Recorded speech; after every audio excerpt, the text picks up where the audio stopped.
I never really hated my boobs before I realized I was trans.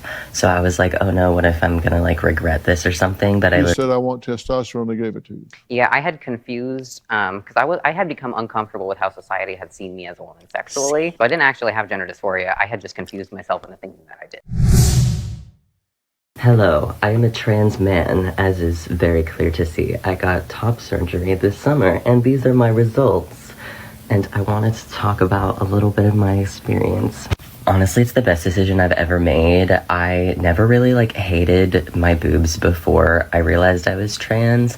So I was like, oh no, what if I'm gonna regret this or something? But I literally didn't even think about it ever again. And I think that that's the main thing that changed for me, is that I don't really think about it. Not even in a trans way necessarily, it's just annoying to have boobs. So I feel like that's just one of the main things I've noticed, is it's just easier to exist. Also, I can take my shirt off now, so that's fun. That's basically all I wanted to say, but if anybody has questions about top surgery, please let me know, because I love answering questions about it, so yay! Hey everyone, welcome back to the channel today, and I am so disturbed by this trend of being trans. Not because of identifying as trans. You can just do that. It's clear. You can identify. That's always been a thing. Just be what you need to be. What I am going to discuss today is this kind of stuff. I never really hated my boobs. I didn't know until I was trans. Okay, all of the indoctrination of understand. This is a young female who all of a sudden discovered that they didn't really want to have their boobs because they were annoying, because they were trans, and then just went and literally removed their breasts. And it's just shocking to me that we're letting this happen to a young generation of females. Now, I get called transphobic. People misinterpret what I'm trying to do here. So let me just set the record straight. I am 100% for transition. What I am not okay with is this kind of stuff. When you are identifying as something, you're not going through extensive mental health care. You just want to get rid of your boobs at, I don't even know, this kid is young, and not even understanding what the long-term effects of all of this are going to come back. They're all going to come back. Yeah, I will almost guarantee you all right now, I'll just bet you $100 that the majority of and I wish it wasn't true, but it's true. They're all going to regret this. They're all going to wake up from this cloud of trans dust that they're under, and they're going to be like, what? Why didn't anybody stop me from doing this? And I'm just appalled that we're not having a bigger conversation about this. Call me transphobic. Say, oh, now you're pulling up the ladder. I am not pulling up the ladder. I'm securing the ladder for the actual transsexual people who do need to do what I do. Okay, I will again keep repeating to you. I am pro-transition for transsexual people who get therapy, understand the long-term effects, and are adults and adult only. Would they let somebody just go cut their arms and legs off if they feel like they wanted to be a beach ball tomorrow? Would they do that? Think about that. Because it's literally the same thing. They're just using it under the guise of trans. So the next video I want to show you is, this is the same person, okay? So this is why this is happening. Watch. Just got diagnosed with autism. That means that everybody who has ever been mean to me in my entire life has to feel that guilt for the rest of their lives. I am autistic, so that means that you are being rude to an autistic person.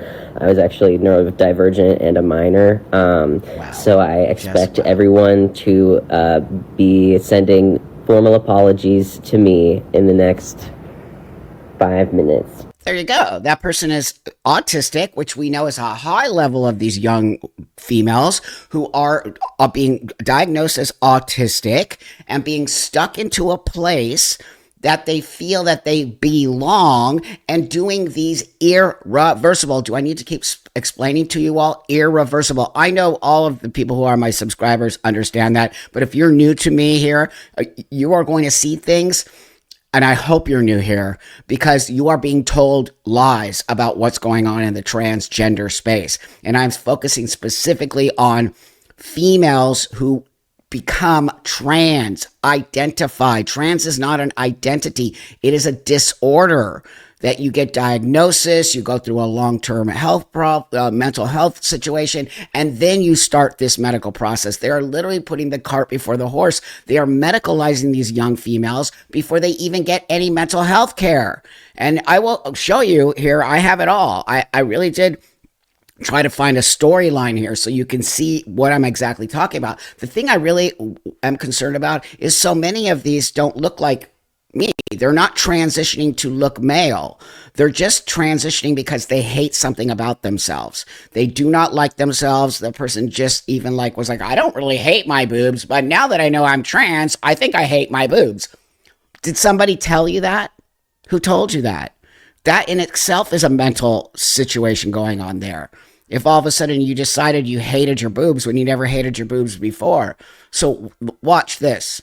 So I had top surgery a little over a year ago, and I'm looking for some advice from my fellow travelers or anyone who has dealt with surgery scars. Most of my scars, I'm going to show them to you. Look at that. Most of them are healing quite well. But on my right side, I'm dealing with this situation. Now, I've done my research and I've tried a lot of different things. I've done the Moderna gel, a different silicone gel, the tape, which I found kind of too irritating. I've been very diligent with my bio oil in the last couple months. A lot of people said that was genuinely the best thing for it long term. I know it's going to be different for everybody and every body, and every top surgery group has a million different answers to this question. I guess I thought I would just pose it here because this is where I talk about top surgery. I love my scars, I do, genuinely, but they're also really itchy, those ones. Thank you in advance.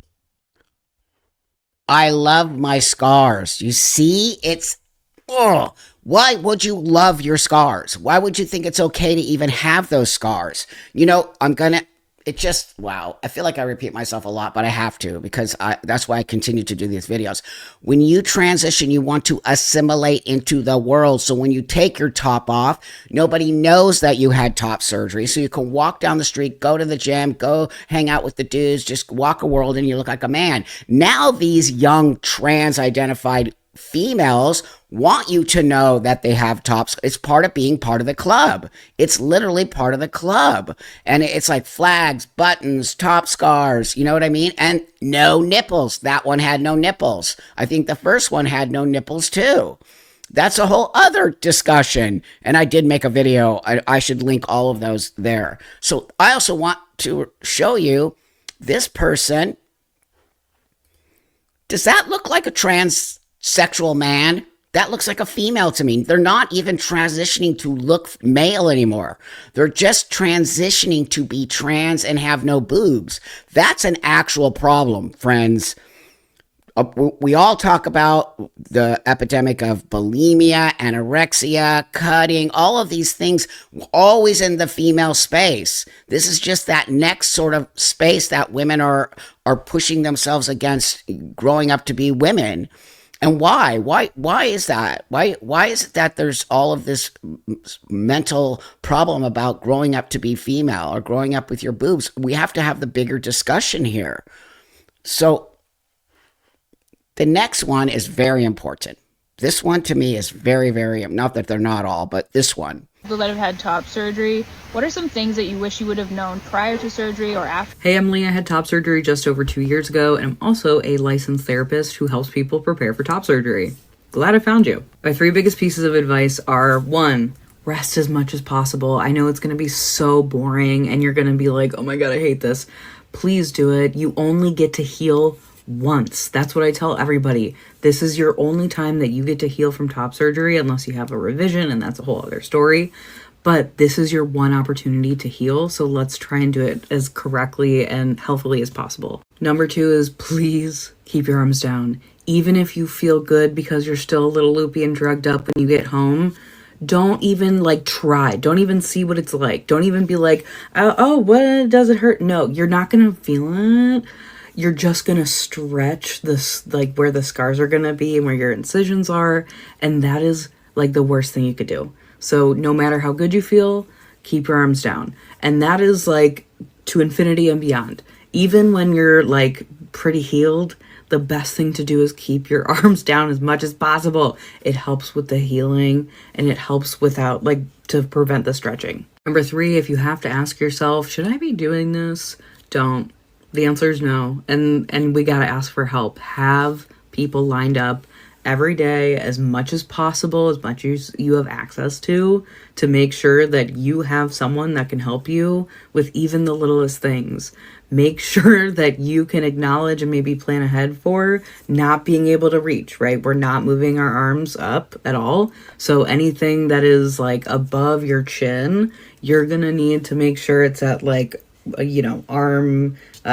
Blah, blah, blah, blah, blah. The reason why I want to show you this is the person asked, is there anything I should know or any of us should know, which is a huge question. When I was looking for certain videos on TikTok, that was really a lot of the young females were asking were, is there anything I should know about top surgery?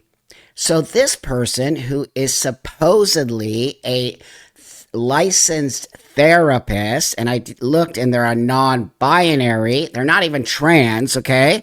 Yet now they're speaking for the trans community. I know, you just wait. You just wait. I got some more here. This person didn't say, well, first off, are you going to therapy? Have you looked into why you want to have top surgery? Have you been going to a therapist and trying to understand what this even means to transition? Never once does it come out of this person's mouth. Just all the stuff to do after the surgery, not before the surgery, not why would you want to do this. This is how they are training these therapists now to have no pushback, to not have any conversation with this person of why are you even doing this? Let's have a talk. I'm not trying to talk them out of it, but to actually understand, give them a space to say, okay, am I actually doing the right thing? Is this something that I actually need to do? I will guarantee probably every single one of those people never went to therapy to talk about why they chose to do this. I'll guarantee you they didn't. They just went and they did it because the fact that these people have no nipples and massive scars across their chest says to me that they're all rushing into getting these surgeries, which causes a lot of mistakes. And there are surgeons who are doing up to 5, yes, I said 5, top surgeries a day. A day. That in itself should have that place shut down.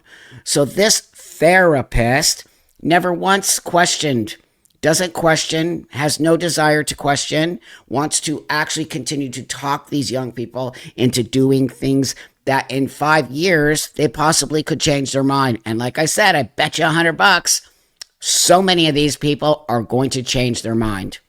Okay, so this is, I wanted to show you a therapist within this space on some level encouraging these people. No, don't lift your arms. Don't do this. Get this. Never once, but why? Oh my God, it's so obvious. This one, I have no sound on it because it has music in it, copyright. But I really just wanted to show you, this is disturbing. I'll tell you why I find it disturbing.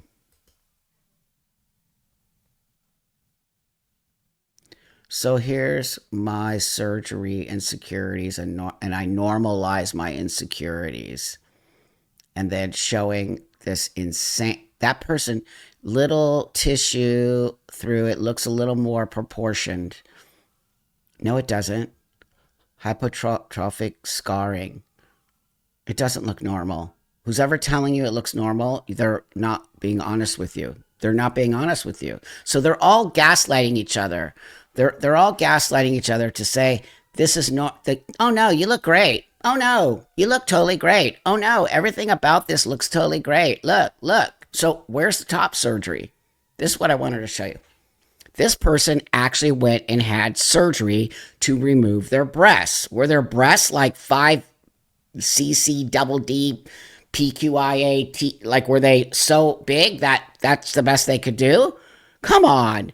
Also, I just remember when I got my surgery, they talk about being overweight. It is dangerous to go under the knife, or now it's like well, that's a knife for sure, to be overweight. It actually puts a lot of strain on your heart. Yet here they are just operating on somebody who's clearly overweight. In fact, maybe even touching on obese.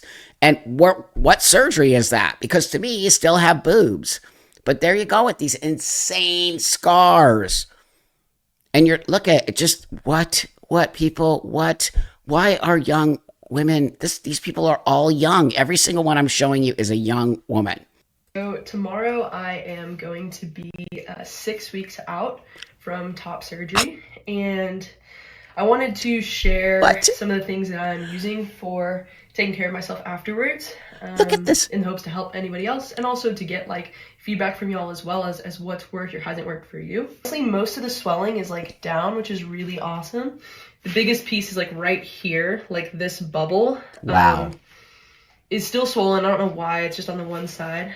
So any advice for like swelling would be great. As far as working out, I'm doing like cardio, and like I was doing curls, but then I got worried about the scar stretching, so I stopped doing curls, and I'm just gonna do lower body for like 2 months. So if you have any advice as far as like getting back into working out as like a person with like a bigger upper body, without like trying to stretch the scars too much, would be super open to that advice. As far as taking care of my scars, 3 things that I use. So the first is this bio oil. Just like can find it on Amazon. First of all, I love the way that this stuff smells. Essentially what I do is I like put it a little bit above the scar, like a little bit goes a long way, and then I'll massage it. Just kind of doing something really kind of lightweight, like 2 fingers kind of pulling sideways. You know what I would be interested in finding out is, like, after about a year or so of having these surgeries, as you see, no nipples and these things hanging off of the side. I think back in the day, they called them dog ears. It happens with some people in surgery. It's always been that way. But our surgeons back in the day would go in and do a second surgery to nip and tuck to make it look more natural at that. But how does that look natural? That looks, first off, like a 5-year-old little kid. Okay. Secondly, that person is not masculinizing. There's no masculine. That looks like a girl with no boobs, okay? And this is why I want to talk about this. They seem to be more concerned with removing their breasts than masculinizing. This across the board on TikTok, when I was looking for, there are so many of these. Most of them are non-binary or trans mask, not even transsexual men, okay? That's a whole category there. And those dudes are masculinizing, they're getting surgery, they're living their life as men. That's a transsexual man. But these people are not masculinizing. They still look very feminine. It doesn't seem to bother them. Where's your dysphoria? Is it just your chest? And then now you don't care about looking like a man? I'm really interested to know, like, what are they trying to achieve here? What's the end goal with these young females? And I'm telling you, we all know when you make these kinds of rash decisions at the age of 19, 20, and you get to be 20, don't tell me all of us here, from the age of 19, let's say 18, 19, to the age of 25, did you change your opinion on things? Did you change the way you walk the world? Maybe you even have different likes and dislikes. Maybe even your sexuality might have changed. Maybe the way you feel about your body. Maybe when you were 19, you hated your boobs. Maybe at 26, you're like, woohoo, I'm wearing this dress and throwing up. That happens all the time. A lot of my subscribers are females who tell me that, Buck, if this would have been around when I was 19 or 18, I would have full on did it. A lot of you tell me that. I'm really concerned to wake these young people up, but I don't feel like I'm able to do it because they think of me as transphobic and they think of me pulling up the ladder instead of being concerned with where's the mental health care in this. There's clearly something going on. I think that coming to terms with having large scars on your body is probably one of the most difficult things ever. Like, I debated top surgery for 3 years just because of my incision options, and it was at the point where I was doing so much cardio, just trying to remove as much breast tissue as possible to be eligible for keyhole. But it's just a fact that only 2 to 5% of people will be eligible for that. So it just got to the point where I really was eager for that freedom that everybody who got top surgery spoke about, and just decided to go through with it and just deal with the emotions after. And what I didn't expect is just this overwhelming sense of acceptance towards my body, like just realizing that these are my scars, this is my body, and this is what I have to work with for the rest of my life. What really gave me a lot of confidence is the fact that the scar lines are very close to the chest muscle, so it looks pretty natural. And just proper scar care, as well as just knowing that I could always opt for laser scar removal in the future if I'm still like unhappy with the amount of redness that I have. So again, cart before the horse. This person was scared, waited years, then just decided to, okay, whatever, I'm just going to have to deal with it. Whatever, I'm just going to have to accept my scars, even though I don't really like them. No, you don't. You don't have to just accept your scars. That's not the truth. And then prior to this, this person was obsessed with getting rid of their boobs. Why? Why were you so obsessed with getting, if you could tell me that you were going through years of therapy and you kind of understood, yeah, but I don't think any of these kids are getting diagnoses because you don't need a diagnosis. You need TikTok and other trans people telling you, go for the surgery. It's all over TikTok. Thousands and thousands of people celebrating this kind of stuff. And like, you were obviously scared for a reason, which you should be. Okay. And then now you're just like, I'm just going to have to deal with it. It's what I got. But you're right, because it was your choice to do it. But at the same time, are you in any way, shape, or form looking at why you were scared to do it or what that even means? I feel so frustrated by the whole thing. I actually do. This next one is very important to me. And I'm going to explain to you after why. And I think you'll see why I found this one.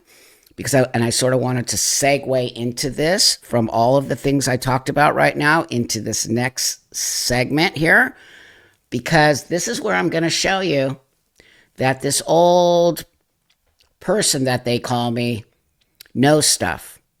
I know stuff. So too bad.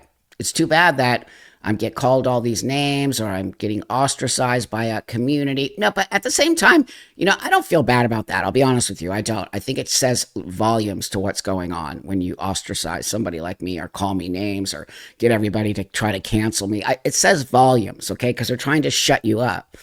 And I'm too old and have too much time under my belt to take that in a way of insult. It's not an insult to me. It means that I must be doing something right and I won't shut up. So this next one.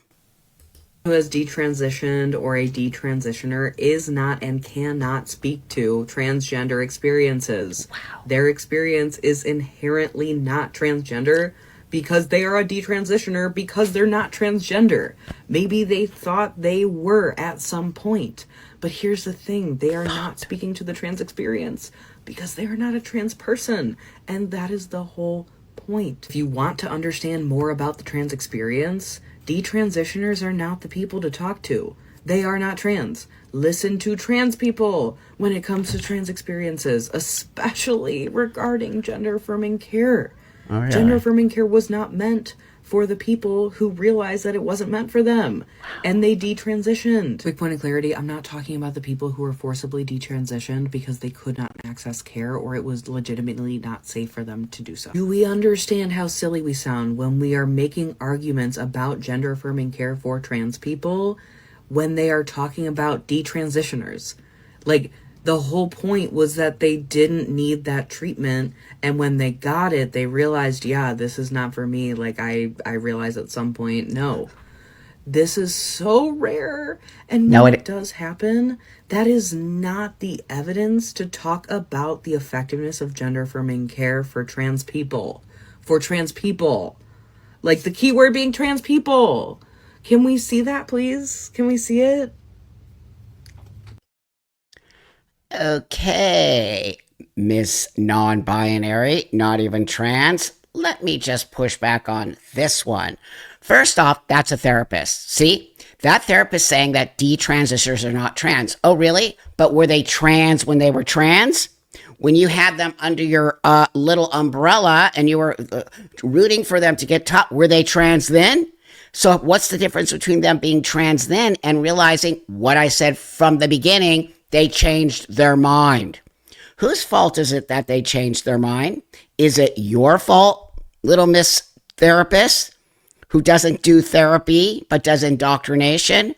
Or is it their fault because they didn't get therapy and understand the long-term effects of what was happening? Also, I just love how they always say, listen to trans people. But don't listen to people like Buck or Blair or Marcus or Tori or people who don't toe the party line, right? right? Listen to trans people means what? What does that actually mean? I'd really love to know, because I have a hell of a lot more time and experience than you ever have, okay? So don't you say that nonsensical little weird, like gaslighty thing. Listen to trans people. Okay, then listen to me. Detransitioners, okay, are 100% under the trans umbrella because you told them they were trans. So what invalidates their transness now? The fact that they realize they're actually not trans? Well, they were trans for, let's say, a year out of their life. So now that year out of their life doesn't count anymore? Are you people insane? You're insane. And I'm just exposing it all. Exposing it all. So now I want to bring this up because I have two really excellent, important ones here. It was scarily easy to do because I had just called a therapist and I had scheduled one appointment, for like a 30-minute session to talk about it. And I essentially walked in. I said, I identify as transgender and I want to get top surgery. And we chatted for a bit, maybe for half an hour. And at the end of the session, she wrote me an approval letter to send to my insurance. And then I got approved just like that. When you first started, you went in, you said to Planned Parenthood, they gave you testosterone immediately. Yeah, I essentially just made a phone call and said, I want to transition. And it was immediately given. I got a prescription and went to pick it up like a week later. Did they ask you questions? Did they do any psychological testing? Did they ask you why? No. What was your motive? It was completely self-diagnosed. You just said, I want testosterone, they gave it to you. Yeah, I had confused, because I had become uncomfortable with how society had seen me as a woman sexually. So I didn't actually have gender dysphoria. I had just confused myself into thinking that I did. Okie dokie, Miss Therapist. What do you think about that? How is that person not trans? You're the one who told them that. They went in and got self-diagnosed, which you all push. Trans people know who they are. We know who they are. This person did top surgery, did hormones, did it all, and realized, whoops. So don't you dare say detransitioners are not trans. You are disgusting. And how dare you say stuff like people like that person need to, I'll be shocked if they actually have a real license instead of as my parents used to say, did you get your license out of the Cracker Jack box? I'm totally dating myself, but seriously, that's a Cracker Jack license. Wow. Like, so really? Okay. So just so you don't think I'm just doing that, watch this one. And by the time I turned 19, so it was a pretty quick turnaround, I started taking testosterone, and then about a year after that, I had a double mastectomy. I had top surgery, and I had my breast removed. And then a couple more years after that, I had a hysterectomy. I had my uterus, ovaries, cervix, and fallopian tubes all removed. And that surgery actually didn't go well at all. Something went seriously wrong during that surgery, and they left one of my arteries open, is what I understand about it. And after the surgery, I wasn't recovering well. So they kept me at the hospital. Did all of that at the age of 19 because they thought they were trans, okay? So there you go.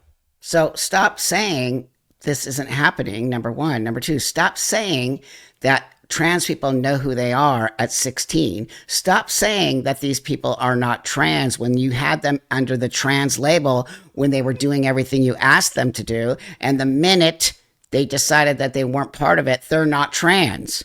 Okay, so when were they trans? And were they ever trans? Or are you going to take any kind of responsibility? No, you're not. I watched the way you guys talk about detransitioners, and they never were. They should have never done it. It's their fault. No, it isn't their fault. It's your fault.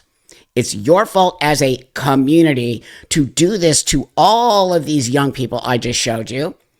And it's only going to get worse. And I am going to continue to expose you. I'm going to continue to talk about this and the disgusting display of transgender affirming life-saving healthcare, which is a totally dumbest thing I ever heard of. Okay? The fact that you always put the S word in it, that they're going to off themselves, which is actually not. A lot of people have ideation. A lot. Not just that. That doesn't mean that they're going to go through with it. That means they need actual therapy, not their boobs cut off and slamming hormones. That's like the worst thing you can do. Okay? So when you're diabetic, the last thing you do is give people a 6-pack of Coke. Okay? You get them into an insulin space. You understand. You teach them about it. how they can manage their illness, how they can walk around. You don't just like keep giving them candy and Coke. Like, that's basically what you're doing here. You're giving all these kids candy and Coke, and they're just going to totally destroy themselves. And I'm just so livid about the whole thing. And I want to let you guys know, I can't do this without you. And I really do appreciate you. You hear me and you see what I'm trying to do here.